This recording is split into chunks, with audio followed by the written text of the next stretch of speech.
दादा साहब फाल्के ये उस इंसान का नाम है जिसे फादर ऑफ इंडियन सिनेमा कहा जाता है। गुलाम भारत का पहला इंसान जिसने अपनी पहली फिल्म बनाने के लिए प्रॉपर्टी और पत्नी के जेवर तक गिरवी रख दिए। ये फिल्म बनाने के लिए स्ट्रगल इस कदर था कि फिल्म में हीरोइन बनने से तवाइफों तक ने इनकार कर दिया था। एक लड़के को ही हीरोइन बनाया गया। ऐसा एक बार नहीं बल्कि कई बार हुआ और फिल्म में औरतें नहीं होती थीं तो खुद ही सेट पर साड़ी पहनकर लड़कों को लड़कियों जैसी एक्टिंग सिखाते थे। ऐसी कई दिलचस्प कहानियों से भरी है दादा साहब फाल्के की जिंदगी। दादा साहब फाल्के वो शख्स हैं जिनके नाम पर भारतीय सिनेमा का सबसे प्रतिष्ठित पुरस्कार दिया जाता है, लेकिन अपने जीवन काल में उन्हें कोई अवार्ड नहीं मिला। एक पुजारी के घर में जन्मा साधारण सा लड़का अपने भारतीय सिनेमा का जनक बन गया। 30 अप्रैल 1870 को महाराष्ट्र के नासिक के पास त्र्यंबक क्षेत्र में धुंडराज गोविंद फाल्के का जन्म हुआ। पिता गोविंद सदाशिव फाल्के पुजारी थे। घर लोअर मिडिल क्लास जैसा था। दादा साहब फाल्के के 6 भाई बहन और थे। पिता संस्कृत के विद्वान थे, इसीलिए घर में पौराणिक कथाओं को वो बचपन से ही सुनते रहते थे। पिता को बॉम्बे के विल्सन कॉलेज में संस्कृत के प्रोफेसर की नौकरी मिल गई तो परिवार बॉम्बे शिफ्ट हो गया। यहीं 1885 में sir J school of arts में उन्होंने दाखिला ले लिया। यहां उन्होंने पेंटिंग और फोटोग्राफी सीखी। इसी दौरान उनकी शादी भी करा दी गई। मुंबई में फोटोग्राफी में कोई मौका नहीं मिला। प्रिंटिंग प्रेस में भी काम किया, लेकिन वो भी रास नहीं आया। नतीजा ये हुआ कि घर चलाने में दिक्कत होने लगी। तब फाल्के मुंबई से गोधरा आ गए। यहां फोटोग्राफी में हाथ आजमा ही रहे थे कि सन 1900 में गोधरा में प्लेग फैल गया। पहली पत्नी और बेटा भी इसके शिकार हो गए और अब दादा साहब फाल्के अकेले रह गए। गोधरा से उनका मन उचट गया तो बड़ौदा आ गए। यहां भी फोटोग्राफी का काम शुरू किया। उन दिनों भारत में लिटरेसी रेट बहुत कम था। लोग मशीनों को देखकर डर जाया करते थे। लोगों में यह अफवाह थी कि फोटोग्राफी के दौरान कैमरा इंसान के शरीर से सारी एनर्जी खींच लेता है और इंसान कुछ दिनों में मर जाता है। नतीजा यह हुआ कि बड़ौदा में भी दादा साहब फाल्के का काम नहीं चला। हालत कंगाली तक पहुंच गई। सन 1902 में दादा साहब फाल्के ने गिरजा करंदीकर से दूसरी शादी की, जो शादी के बाद सरस्वती फाल्के बन गईं। जिंदगी अब फिर से बदलने लगी। कुछ समय बाद बड़ौदा से वो बॉम्बे लौट आए, पर फोटोग्राफी चलती रही। ब्रिटिश आर्कियोलॉजी डिपार्टमेंट में उनकी नौकरी लग गई, लेकिन वहां भी मन नहीं लगा। न अंग्रेजों का व्यवहार सम्मानजनक था, तो इसीलिए कुछ समय नौकरी करके फिर इस्तीफा दे दिया। 1909-10 में उनकी फिल्मों में रुचि जागी। मन में विचार आया कि क्यों न इस क्षेत्र में हाथ आजमाया जाए। उस दौर तक भारत में ज्यादातर ब्रिटिश फिल्में ही दिखाई जाती थीं। 14 अप्रैल 1911 का दिन था जब दादा साहब फाल्के ने बड़े बेटे बालाचंद्रा के साथ अमेरिका इंडिया पिक्चर पैलेस में एक अमेजिंग एनिमल फिल्म देखी। जब बेटे ने घर में स्क्रीन पर दिख रहे जानवरों का जिक्र किया तो कोई यकीन करने को तैयार नहीं था। घर वालों को यकीन दिलाने के लिए दादा साहब ने इन्हें फिल्म दिखाने का फैसला किया। उस दिन ईस्टर का दिन था तो पैलेस में द लाइफ ऑफ क्राइस्ट दिखाई जा रही थी। स्क्रीन पर नजर आ रहे जीसस की जगह दादा साहब फाल्के भगवान कृष्ण और राम को इमेजिन कर रहे थे। यहां उन्हें पहली बार मूविंग पिक्चर बनाने का विचार आया और ठान लिया कि अब फोटोग्राफी या पेंटिंग नहीं करेंगे बल्कि फिल्म ही बनाएंगे। दादा साहब ने फिल्म बनाने के लिए लोगों से मदद मांगी तो सबने इनकार कर दिया। फिल्म विधा केवल अंग्रेज जानते थे। भारतीयों को लगता था ये मशीनी काम उनका ही है।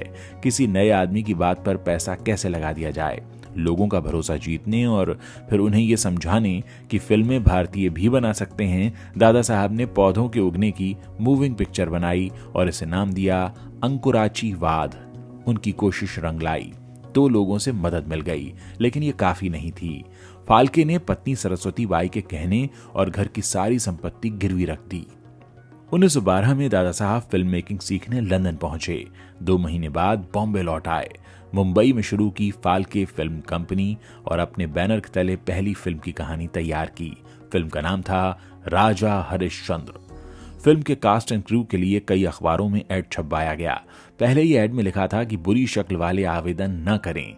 फोटोग्राफी करियर के दौरान ही फाल्के समझ चुके थे कि लोग पर्दे पर सुंदर चेहरे देखना चाहते हैं, लेकिन इतने विज्ञापनों का कोई असर नहीं हुआ। कुछ पुरुष तो इंटरव्यू के लिए आए, पर हीरोइन के रोल के लिए कोई लड़की नहीं आई।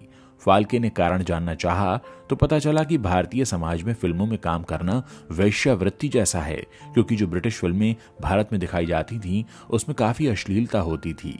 उन्होंने सोचा क्यों न किसी कोठे वाले सी मदद ली जाए, शायद वहां की कोई लड़की काम कर ले।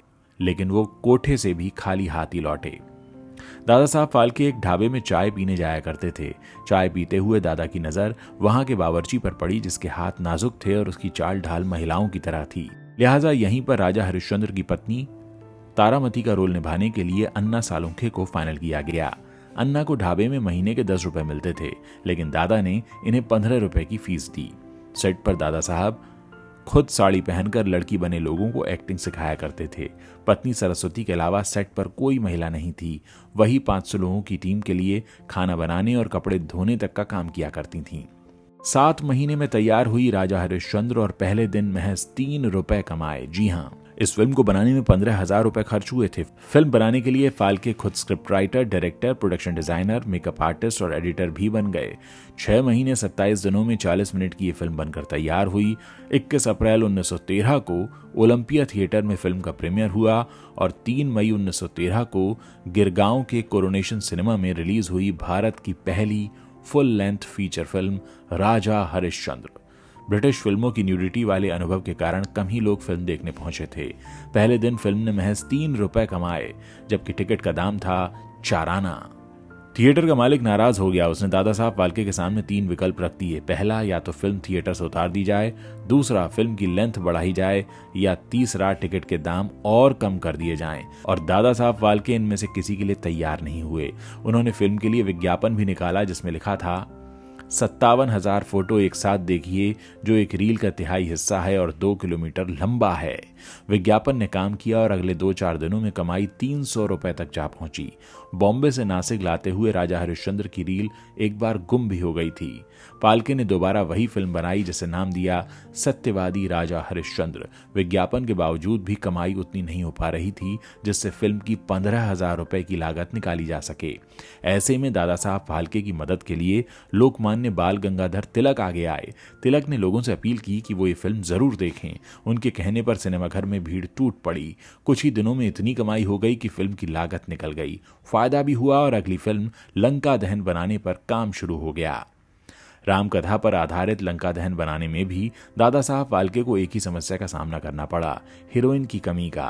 राम का रोल करने के लिए बावर्ची से हीरो बने अन्ना सालुंखे को फाइनल किया गया, पर काफी मशक्कत के बाद जब कोई महिला नहीं मिली तो अन्ना सालुंखे तारणहार बने। पहली बार भारतीय सिनेमा में किसी एक कलाकार ने 2 रोल किए, वो भी हीरो और हीरोइन दोनों का। दादा साहब फाल्के ने 1918 में फिल्म बनाई कृष्ण जन्म। इस फिल्म में भगवान कृष्ण की लीलाओं को दिखाया गया। इस फिल्म ने करीब 3 लाख रुपए की कमाई की, जो उस समय की सबसे बड़ी कमाई थी। फिल्म टिकट था 4 आने।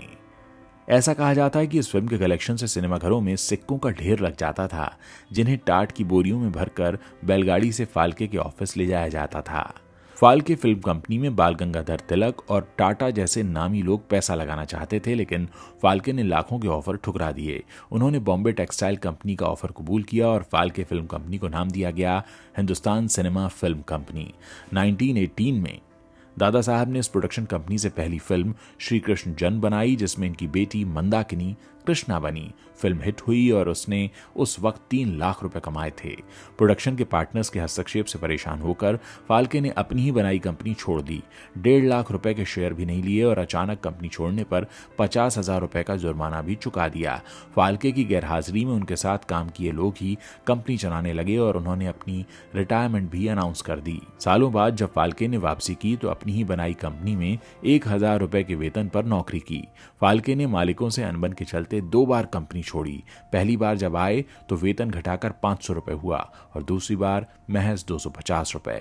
अपनी फिल्म बनाने के लिए दादा साहब फाल्के ने कंपनी छोड़ दी और नया production house Phalke diamond company शुरू किया। सेतुबंधन फिल्म के लिए मायाशंकर भट्ट ने इस शर्त के साथ फाल्के को 50,000 रुपए दिए कि फिल्म इतने ही बजट में बने। फिल्म तैयार होने से पहले पैसे कम पड़ गए और फिल्म 1 साल तक रुक गई। फाल्के के सेट से इंप्रेस होकर फाल्के की पिछली कंपनी के वर्मन आप्टे ने उन्हें फंड दे दिया। जब 2 साल में ये मूक फिल्म बनी तो इससे पहले ही बोलती फिल्म आलम आरा रिलीज हो चुकी थी।